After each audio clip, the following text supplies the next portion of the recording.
Welcome to the Lawtino podcast, where we amplify the voices of Latino professionals, entrepreneurs, and leaders coming together to educate, inspire, and connect across one of the most dynamic binational regions in the world. Bicultural, premium, powerful.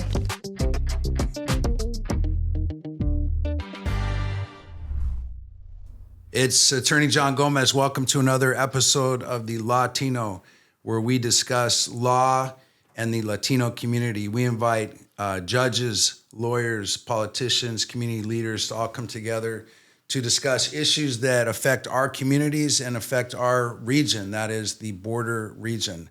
This episode is brought to you, as always, by Gomez Trial Attorneys. Gomez Trial Attorneys is a binational, bicultural, and best-in-class law firm that represents consumers both from the United States and from Mexico, other countries as well, equally in the English and Spanish languages in cases involving personal injury, employment harm, civil rights violations, mass torts, sexual abuse, and assaults. Today, I'm John Gomez, the founder of the firm, and today I'm joined, as always, by my co-host, David Arreguin, who many of you know originally joined me as a guest. Before we introduce our guests, if you ever want to come to Gomez, this is a good way to sort of try out for the job, but you have a pretty good job, so probably we're not going to get you. So David, he is our managing partner here at the firm that runs our Cross Border, our border corridor practice. We just opened in Tijuana, Mexico. Very excited about that. Just had our big opening party down there. We have our sights set on Mexicali is the next one we're going to hit, and we're going to do that in the fall. David's got a really excellent guest for us, and a person whose work affects my daily life will be affecting me next week, and then will be affecting me 2 weeks after that. It's one of, the really, I think, shining stars and accomplishments of our region, and has made, my life a lot easier, and the life of my family a lot easier, and the life of, I think, thousands and thousands of both American and Mexican citizens easier. So with that as a pre-introduction, David, take it away and tell us who we have with us today. Thank you, John. And I'll piggyback on that because it has made my life easier as well. My wife, being from Guadalajara, she consistently uses this product, this service. It's really, really good because I can drop her off in the morning and then basically drive to work. So I'm very excited. We're very excited to have here Jorge Goytortúa, the CEO of CBX. We want to thank him because I know he's a busy guy. It took us a little while to get him here. But I understand, this is a unique project, probably the only one of its kind. Without further ado, I want to hear from Jorge, his background, and how he got to be the CEO of CBX, this unique project in our region. Jorge, welcome. Thank you, John. Thank you, David. It's a privilege to be here with you today. First of all, I want to congratulate you for your achievements and what you have done for the community, the growth that you have experienced during the last few years. It's incredible. I mean, the offices and everything, it's incredible. Congratulations for that. And again, it's an honor to be here, part of the Lawtino podcast. So just going directly into me, which I don't like to speak much about me, but I started a career in the airline industry 34 years ago, working for Mexican Airlines in Guadalajara. I'm also native from Guadalajara, Mexico, and basically as a passenger service agent, just doing the check-in and carrying baggage and all of that. So spent 18 years working for Mexican Airlines in different positions, including being in the operations and on the commercial side, and came to the United States in 2003 as vice president for U.S. and Canada, until I left Mexican Airlines and went to work for the competition, Aeromexico. When I spent 8 years of my life and my career working as a senior vice president for global sales, so I was in charge of all the sales commercial organization in Aeromexico, And then it was how did I came here? It's interesting. Everything happened when a conversation from Mr. Carlos Laviada, one of the CBX owners, with a former marketing guy from Aeromexico, where they were looking for someone to take over the second phase, let's call it, on CBX, which was growth.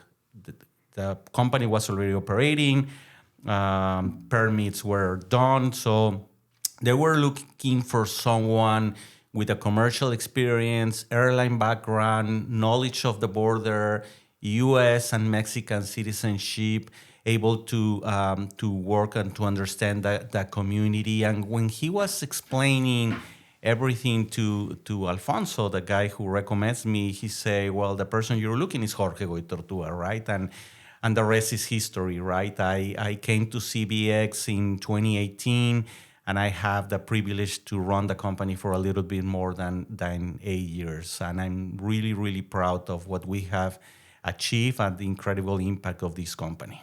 Good. And what do you think, like you mentioned this, like that, being a U.S. citizen, a Mexican national, and having knowledge of the border, why is that important? I mean, I like we know it, but maybe our listeners don't. Like, why do you think you were that person that they needed? Yeah, because this region, and I hear John mentioning, this CaliBaja region is unique. You don't find anything like this anywhere. The way the integration, the way the people integrate and work together to similar objectives are very unique. The dynamics of the different markets that we serve.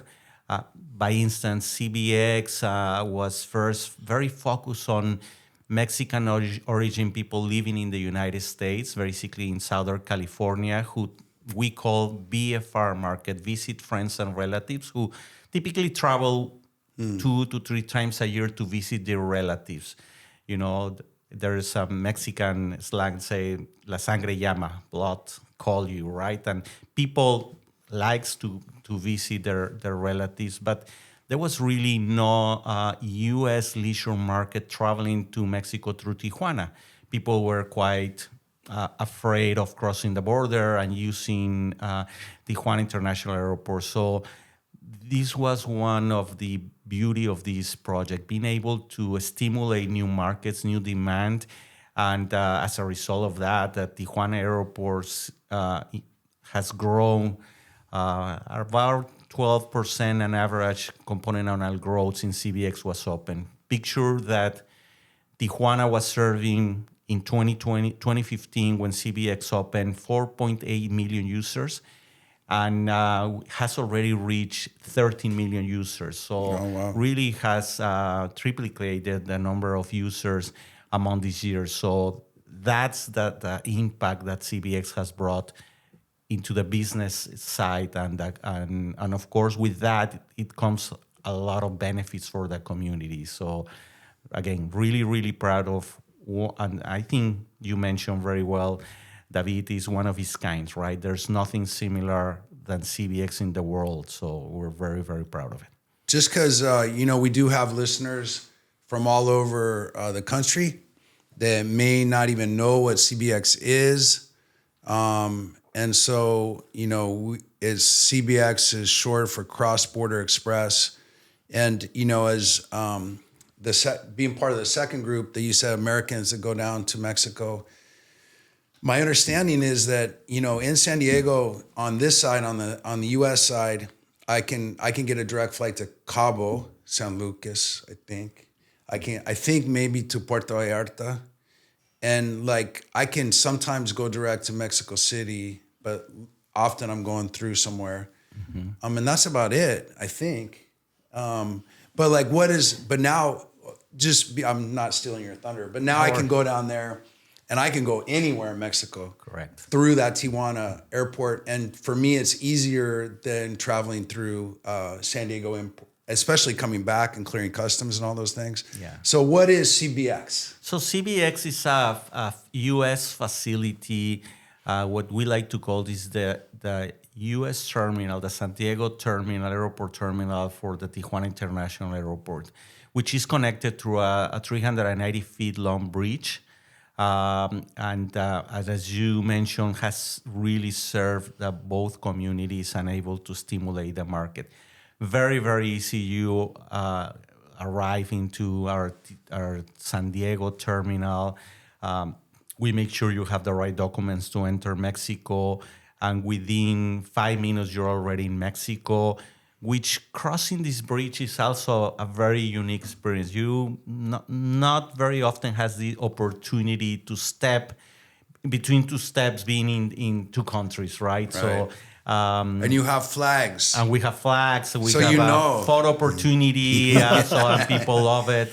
And again, I mean, it's a state-of-the-art facility built here in San Diego, $130 million investment from both Mexican and U.S. investors, and facilitates travel between Mexico and the U.S. So just picture that you are just landing in Mexico, in Tijuana, in 18 minutes, you are already in the U.S. after clearing immigration customs, which, by the way, is far more competitive than many other airports in the United States. I mean, typically you can take 45 minutes to clear immigration customs, and terminals that you have to walk 15, 20 minutes just to get to the immigration site. Here, our connection with the bridge is only 5 minutes walk, and then the whole process, which is incredible fast. So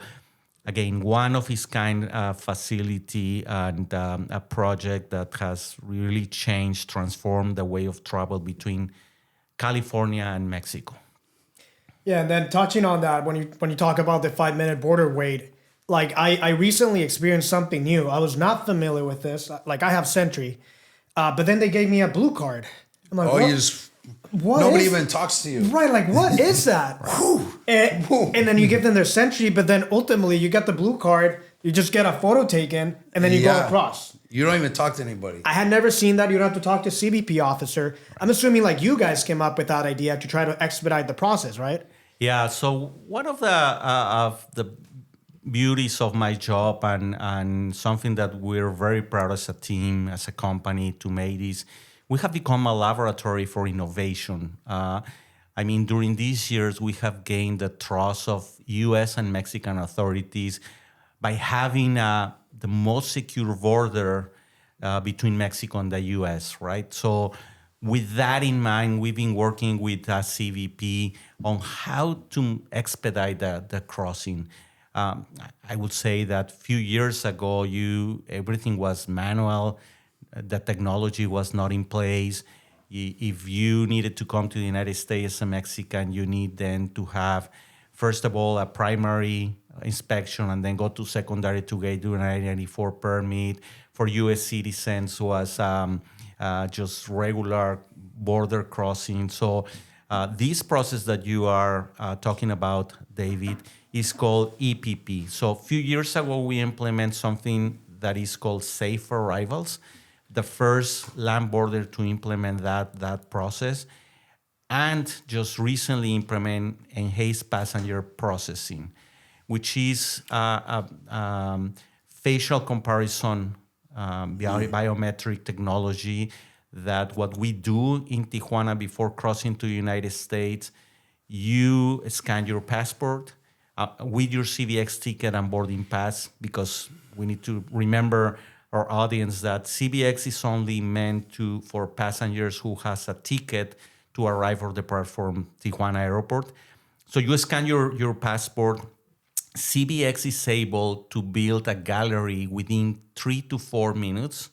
And when you arrive to the US side, basically you just stand for 3 seconds in a camera. They made the facial comparison, and you're good to go. You don't see an officer anymore. So we were the fifth port of entry in all the United States to implement this technology, ahead of airports like Los Angeles, Chicago, New York, so Houston. So this is the level of trust that we have built with the authorities. and say, let's test this in CVX. We're about to launch the second phase of these programs, which will be for permanent resident card holders to use the same technology. With that, we'll be covering 75% of our uses. And the beauty of this, David, John, is that we have always been recognized as fast and easy way to cross the border. But with this process, we were able to bring down the average crossing times like 20%. So the message here is, and sometimes it's, the political message, it sometimes get messed with some of the things that are really happening. And this is one. Efficient is not fight with security. So basically what we're doing is providing this process. There's no more efficiencies and more secure that you have a facial comparison, that CBP has your biometrics, that CBP know that you're a user that can come to the United States without any issue.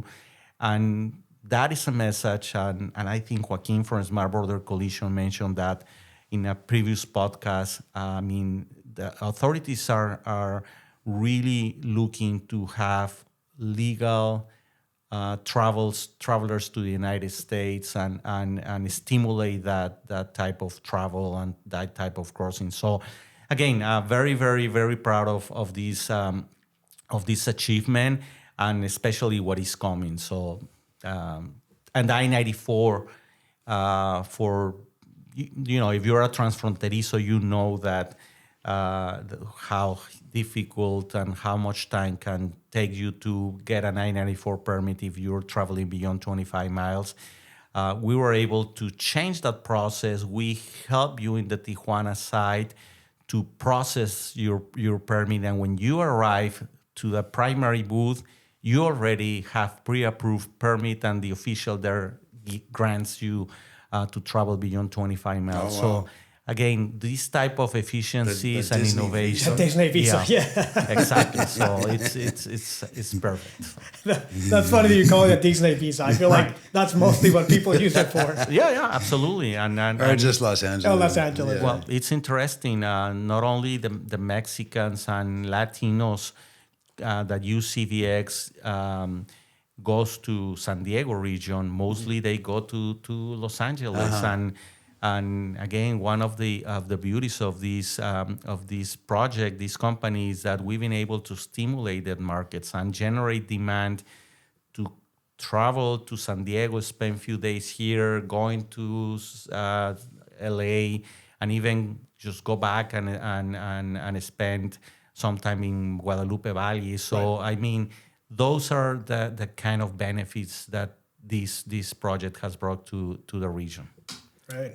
I have a question. Like it's not so much about CVX, but Mexican Airlines versus U.S. Airlines, and just because who knows, maybe by virtue of this conversation you get more business. My wife was supposed to go to Miami 2 days ago on American. They had a maintenance issue that delayed. They got delayed again, overnight delayed again. Then American had a full shutdown of its support, I don't know, Wi-Fi, like IT thing. So all planes were grounded. Oof, wow. So the flight event, she didn't get to go. And so my question is, because I personally, find Aeromexico like very good, Volaris very good. Like, what is, the flying experience, because you come from that side, and what is the reliability of Mexican Airlines compared to the U.S.?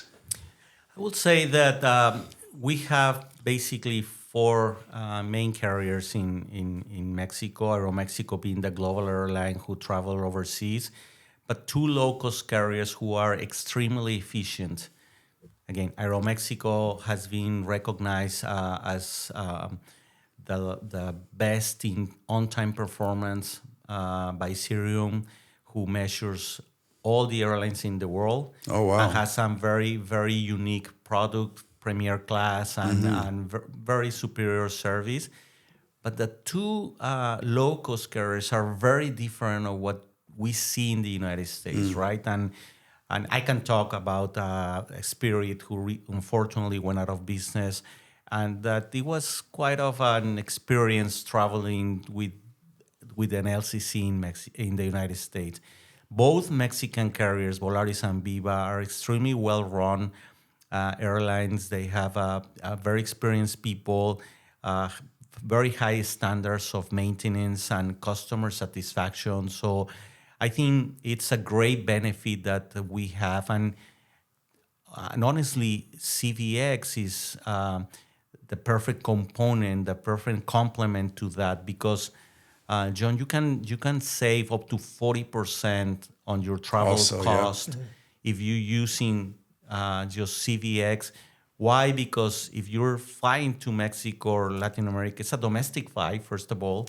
Right. The taxes are different, are below. And second, again, it's Tijuana has been for many years a very competitive market, and you have that benefit. So again, there is quite of flights.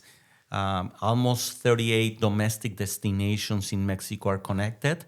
But something that very few people know is that Tijuana has, or CBX has, two destinations in China. We have Beijing and Shenzhen that you can take from Tijuana. And especially in Southern California, you know that there is no flights from San Diego. We have to remind our listeners that San Diego, they have done an incredible job. New Terminal 1 is fantastic. But this airport is constrained. It doesn't operate 24 hours a day. The length of the runway doesn't allow flights to very long haul, let's call it that way, farther than Japan or Europe. So CBX has become this complement. And that was the vision of our shareholders, to really solve an issue of people who used to travel between Southern California and Mexico and needed to spend 2-3 hours on the border, which hasn't changed at all, and stimulate new demand. So it's been an incredible story, a success story that we can testament in terms of what happened prior to CVX and what is today. Let's picture this way. Prior to CVX, there was only 18 direct destinations from Tijuana. Now, again, 38 plus the flights to China. 4.8 million users a year, now 13 million users. CBX has grown from its first year 1.3 million users. Now we're in 4 million a year. And has become I wouldn't say a solution for the congestion on San Isidro and Otay, but has relief a little bit, right? If you picture that every day around 20,000 people crosses northbound through San Isidro, while CVX, we have an average of 6,000 people, northbound people. Really, you're talking, right, almost 30% of the people who used to cross to San Isidro now use CBX, and that's something that really has relieve a little bit the congestion on the border. So it's a win-win for everyone, for customers, and fast and expedite and secure way to crossing the border and travel to Tijuana, to many Mexican destinations. It's a benefit for the authorities because, again, you have the best-in-class facility and most secure way to enter the countries.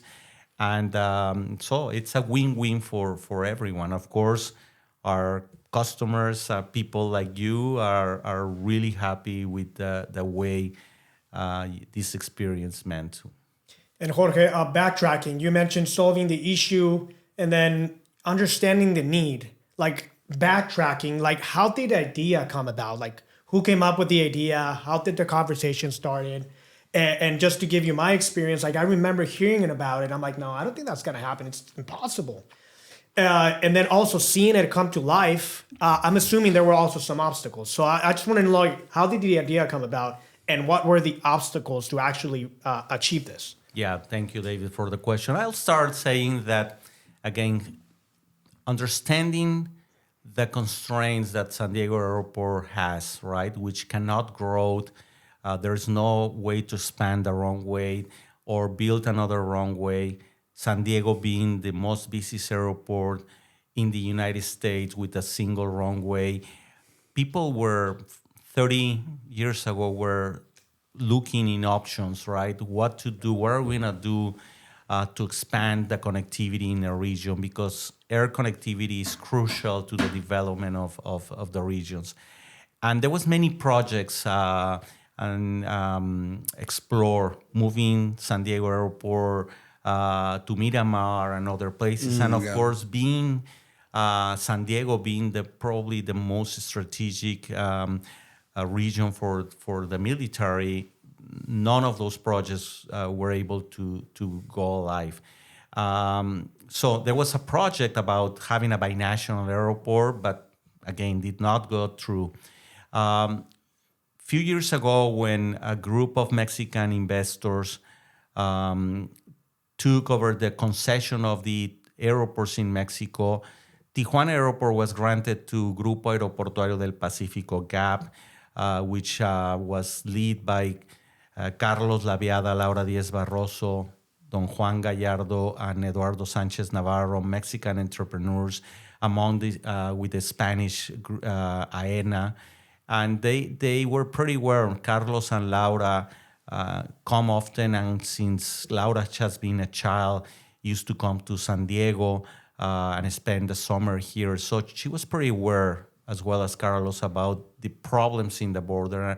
And actually, every year she experienced 3 hours waiting time in the border.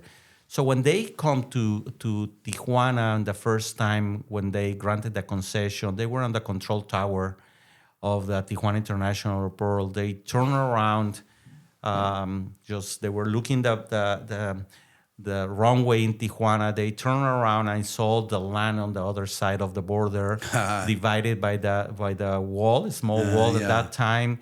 And they say, let's buy that land. And let's make this happen. So it was an incredible entrepreneurship experience, because they didn't know if they were going to have a permit to operate, right? They raised their money, they bought the land, and they started the whole process. So with that, they brought a U.S. investor, Mr. Samsel, one of the most renowned names in Chicago, and grew in the real estate world in here in the United States. So they put together a binational team, and they pretty much present the concept. They conceptualize, they make some studies, and present the concept. And you mentioned, you can imagine the face of the government people when they say, hey, we want to build a bridge above the wall and operate a private border crossing, right? It was like, are you serious about it, right? And the authorities learned about the benefits of the project, that this was a very serious group of investors, with that they started lobbying. And in 2012, we grant a presidential permit by President Obama, President Peña Nieto, to build and operate that border. So we still have that permit. It's the foundation of our operation. And there was many obstacles, as you mentioned, but also there were many great stakeholders. So people like the mayor of the city on San Diego, Jerry Sanders, immediately said, we want to do this, the Chamber of Commerce. Many entrepreneurs say this is going to benefit our region, and this is a solution for our region. Perhaps we haven't seen today what this can become in 10 years when San Diego doesn't have the ability to give any more slots for the airlines to operate. When it becomes 100% constrained, you can experience now certain times of the day, you may take 30 minutes to take off, right? But basically, in few years, we're going to see this huge benefit when many flights could depart from CBX and San Diego, CBX and Tijuana to many more destinations. Again, it has become a way to incentivize travel and has dynamitized the travel within the region. And one of our probably the most important achievements, and 8 years ago when I came to the company, pretty new, just 2 years operating, and we said, okay, we need to have mission, vision, basically our values, our core values set up and everything. We work together and we envision among with the shareholders is we want to become the primary way of travel between Mexico and Southern California. And 2 years ago, we became the most important, not only in Southern California, but in the whole California state. 50% of the Mexicans who travels to California use CBX as the main port of entry. And 38% of the Californians going to Mexico use us. So really surpassing airports like LA, of course, San Diego, San Francisco. So this is the type of impact that CBX has generated among the community. Amazing. And so does Tijuana, that airport has room to grow? Is like there's no constraints, like they can be more runways, longer runways, bigger planes, all those things? Yes, actually, in these, every 5 years, the airports present a business plan, master plan to the Mexican authority. And based on those investments, they set off the rate, the passenger facility charge. Just for this, what we call quinquenio, this 5-year term, which started in 2025 and ends in 2029, Tijuana is investing $500 million in developments. New set of gateways or gates are going to be built, 7 new gates, new space for aircraft. We're going to have in Tijuana a new departures terminal for local traffic. The CBX processing building that is called NEP, that you have experienced where immigration and customs and the airlines ticket counter seats, is going to double their capacity. So definitely the growth is going to be there to capitalize these opportunities. And GAP has also mentioned publicly that they expect in the next few years to build a second runway. So it's not a simultaneous runway, but basically allows you to expand pretty much 50% your capacity because the separation between takeoffs and landings will be useful. So yes, what I want to share with our audience is Tijuana and CBX are now a secondary airport, but will become much more relevant among the next 10, 15, 20 years. I mean, and this project it's going to be very beneficial. And one of the things that I want to mention is one unique characteristic of CBX is that we're not only serving the CaliBaja region, between 40 to 45% of our users really come or go to LA. Yeah. So this is, again, the catchment area and the stimulation of the market has been very, very successful, reaching even passengers that are coming from different parts of the state, Sacramento, San Jose, California. So mainly when there is Hispanic population, there's a perfect fit to use CBX and Tijuana. Why? Because we have developed a very broad market, a very broad connectivity, land connectivity with buses and shuttles. In the aviation world, there's I was going to ask about that because you got all this money investing, you got all these people coming, they're all going to LA. How are they going to get to LA? Right. Can you fill that need and make some money? Yeah, well, and I'm on top of that, of course, a great service. In the airline industry, there is two types, let's call it, of airports, or three types. A very regional airports, which has just flights to the main hubs of the airlines. The second are point-to-point airports like San Diego. San Diego has a great connectivity to many cities in the United States, but you don't have a connections here to San Diego, right? And the third model is what is called in the aviation industry hub and spoke. Airports like Houston, Dallas, Atlanta, which Atlanta is the most busiest airport in the world with more than 100 million users. And that is primarily because you have multiple flights arriving within 90 minutes. And then in the next 2 hours, they need to connect to similar number of destinations. So you may have a passenger boarding in Venice, arriving into Atlanta and going to Birmingham, Alabama, right? And Birmingham would never have a direct flight to any Europe destination, right? Oh, So, there it is.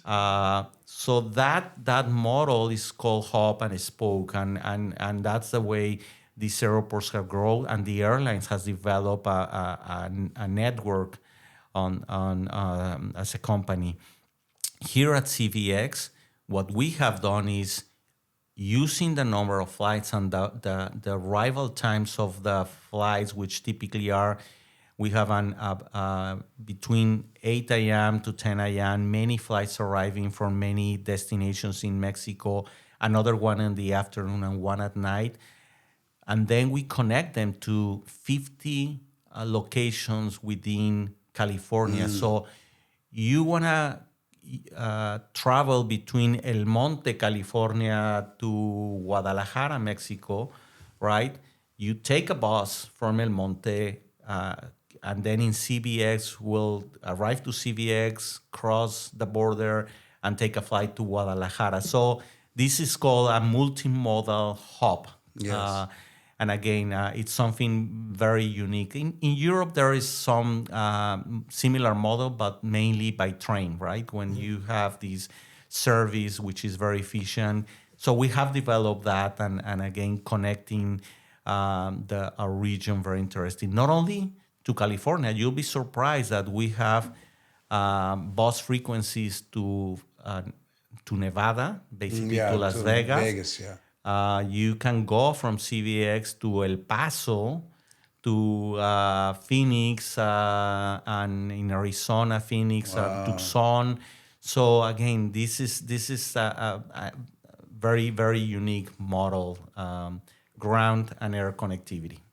And is this a CBX? So this is a CBX bus, right? Because I believe we had a conversation like at the Mexican consulate, like at an event, and I believe there was someone else from like a bus company, right? Yes. You partner up with that company to like come up with this? Yes. Basically, it's a vendor who provides the service. We supervise the security, license, standards of service, right? Making sure that comply with every law, but they operate independently. There's 2 bus companies operating, a group of Los limousines, and among other subsidiaries of this company are also Omex. So again, there's options for the customers. We create competition to benefit our customers, but we don't regulate an instance rates or anything like that. So we'll make sure that, we comply with the law. We provide they provide a service and use us we use them as a vendor. That's like, you can book air travel and options to rent a car might come up, or even a hotel or something, all these collateral things. That's impressive. Yeah. Moving all those people in a efficient and good way. Yeah, we have 7 different brands operating in car rentals in CVX. Oh, wow. We have, of course, private transportation company, just rideshares company.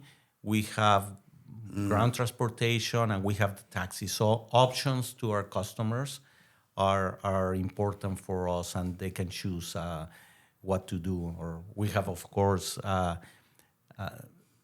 around 8,000 parking stalls, right? So it's huge operation in parking as well. So Yeah, I was going to ask about that because you still have land, right? I mean, there's so much space out there. And I feel like a lot of people, they want to park there now because now it's costing them more to use a rideshare service. Let's say to go up to Del Mar or go up to North County, right? So people actually drive down with like their whole families and then just park and leave it overnight. Yeah. You see some people like that maybe don't have a lot of, you just see them walking from far away. Well, you see the people parking on the streets. Yeah. I don't know how they do that. Like I wouldn't risk like my car being like, especially towed. But I mean, I think it's great, just like the space. And then, just with the connectivity, like John and I, we had the opportunity to tour the facility. And I remember when we got off, like, in the Mexican airport, come out to Tijuana, and John was like, are we in Tijuana already? Like, he was actually surprised that we were actually in Tijuana, not just the airport, but the city of Tijuana. Pretty incredible, right? That's not something that you could do look out the door, and there it is. I mean, not something that you can do in San Isidro and then come back. Right. So thank you for allowing your team to give us a tour of the facility. It was great. Yeah, absolutely. Yeah, but that's good. I mean, and I feel like, throughout this time, I feel like you guys have done the right partnerships. But moving on, I know, and I think I read this in an article that maybe the CBX system is trying to be implemented at port of entries. Is that correct? We're exploring different options. Like the facial recognition. Yes, I think something that already happened is recently or last year, we host a meeting in CVX with Smart Border Coalition and Diane Sabatino and CBP leadership team.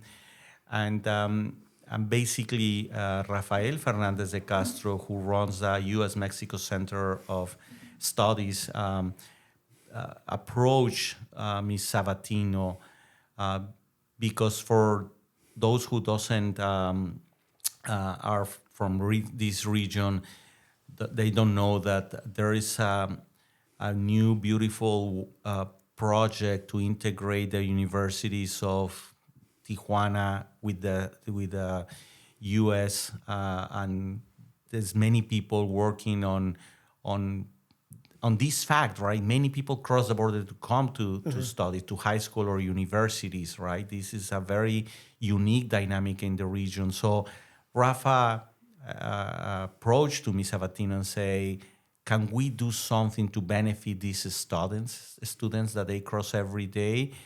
And CBP came back just few days later and say, we can implement same technology that is used on CBX for these students. We need to build a database.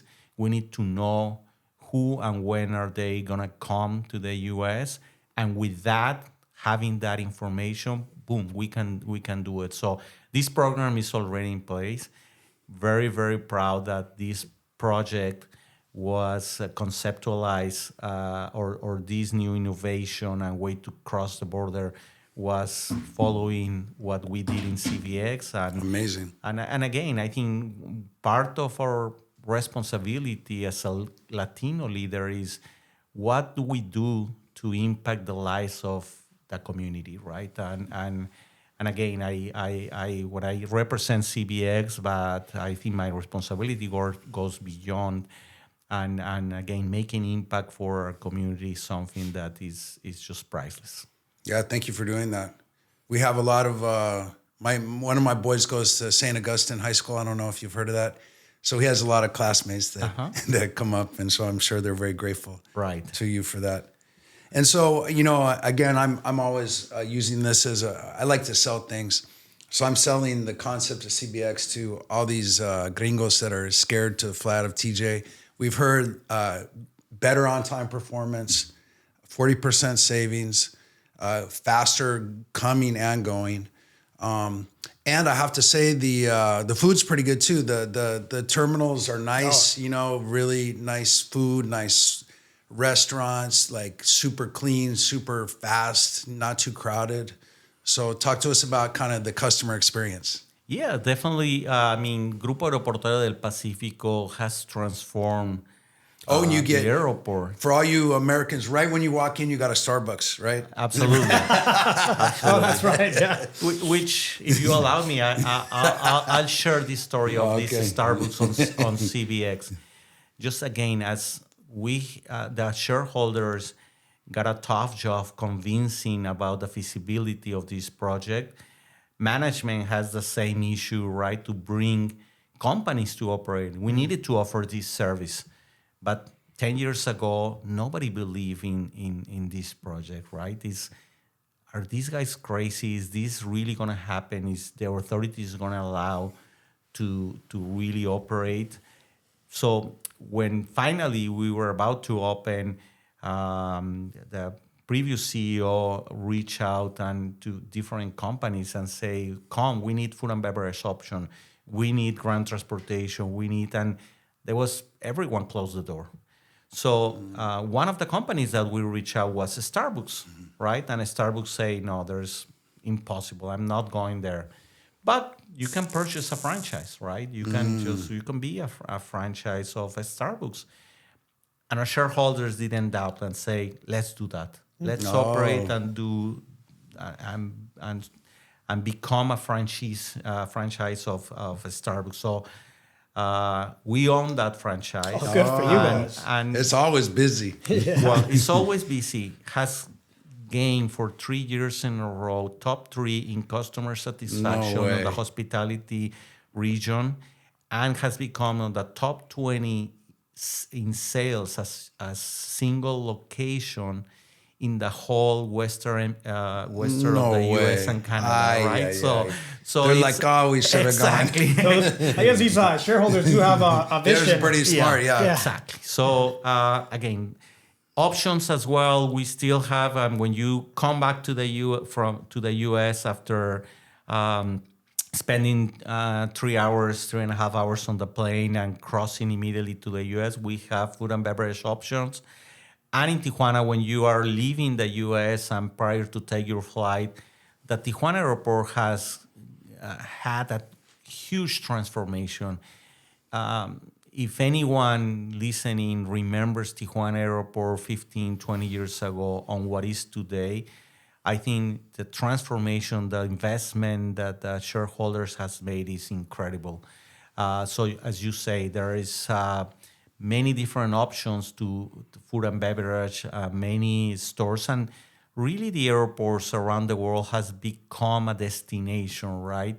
When you, of course, you have VIP rooms, when you have places for meetings, when you have food and beverage options, when you have many stores, retail stores, and I mean the duty frees and many airports in the world is just similar to the best-in-class malls in the U.S. Or places. So, yeah, this is the way that the industry has evolved from just come to the airport, do check-in, and go through security and take your flight to a place when you can spend 2-3 hours. Or imagine there's airports in the world when you can. In Istanbul is a great example. You can arrive to Istanbul and you can have a layover of 12 hours, go to the city without a visa, tour the city, and come back to take your next flight. So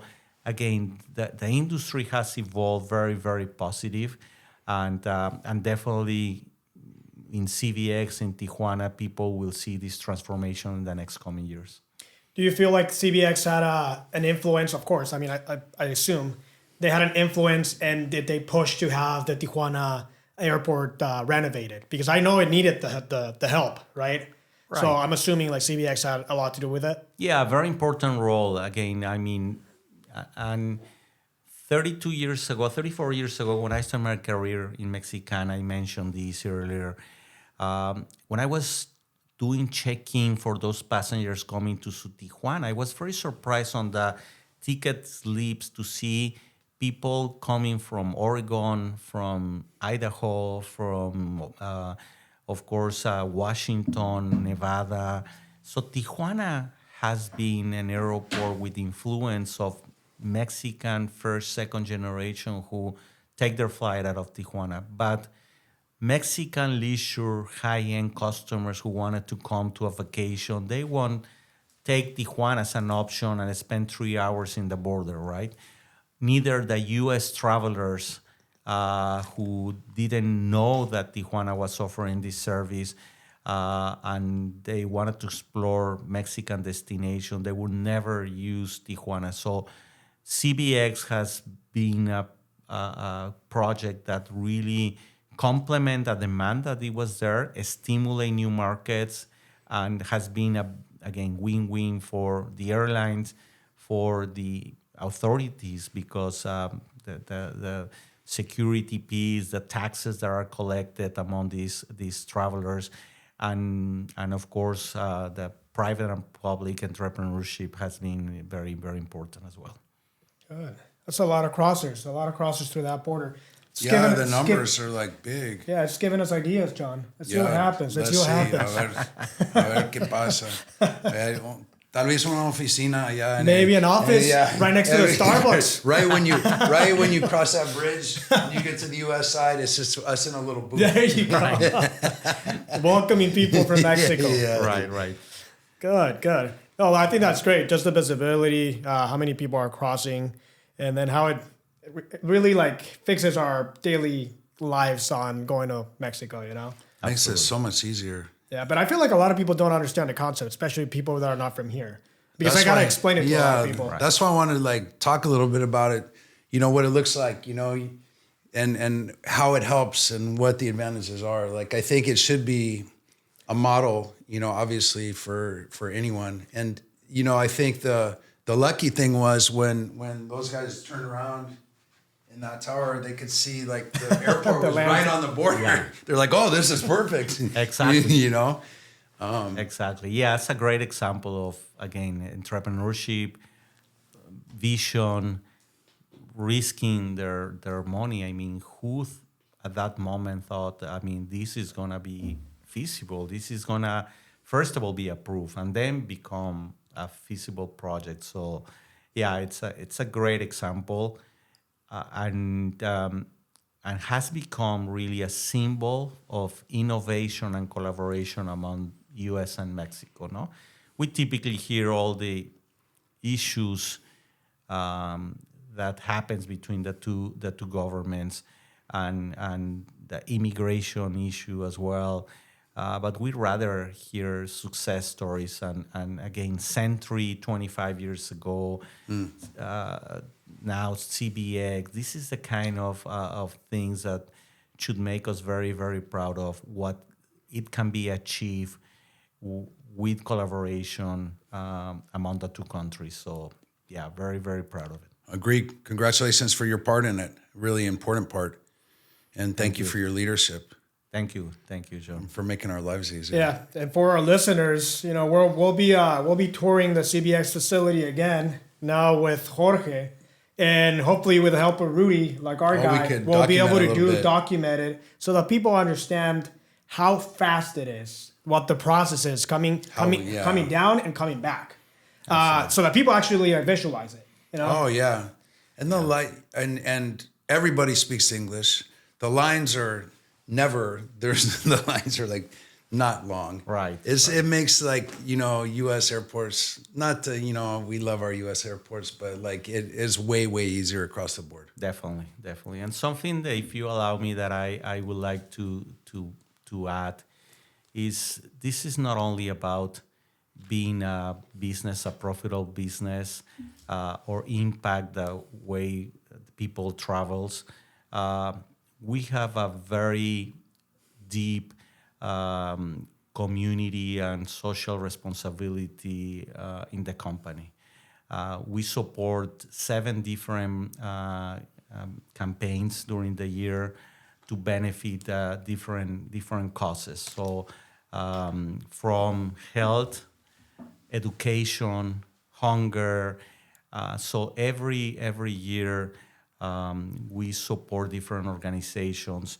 Our main one is with Fundación Tijuana Sin Hambre in conjunction with the International Community Foundation.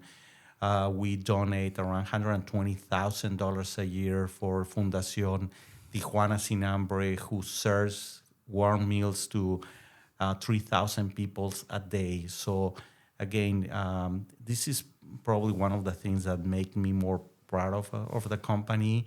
I mean, not only impacting the region by $1.4 billion a year, but also, I mean, making sure that we're a company that just put a seed there to benefit others, to help others in need. So our customers donate through our website. When they purchase a ticket, they make a donation. We just match pretty much of those donations, bring another players, and again, around $350,000 a year to benefit different causes. So, and if I can just inspire some people, let's just bring to help others, right? Businesses cannot be just a way to make people rich and profitable, but also to give back to our communities. And I think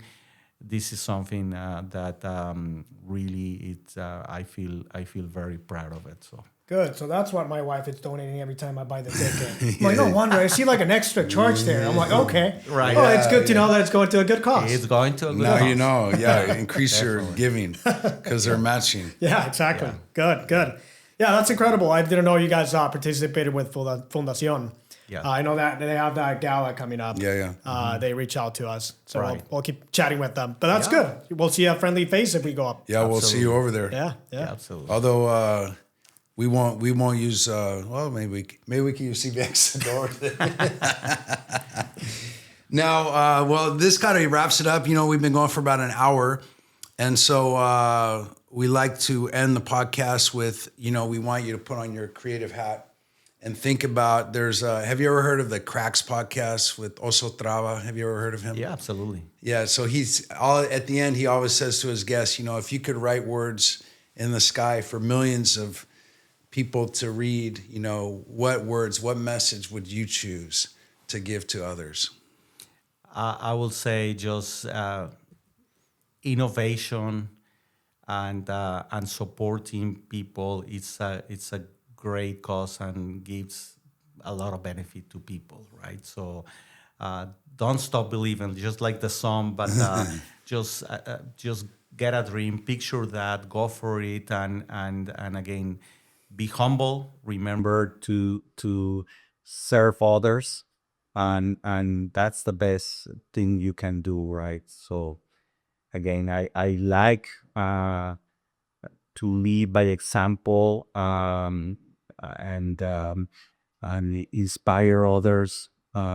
So I'm very, very proud, grateful of leading this great U.S.-Mexico project, and again, just keep working hard. Some young generations believes that things are granted just automatically, right? And that is not the case. You need to work hard. You need to take challenges and keep going.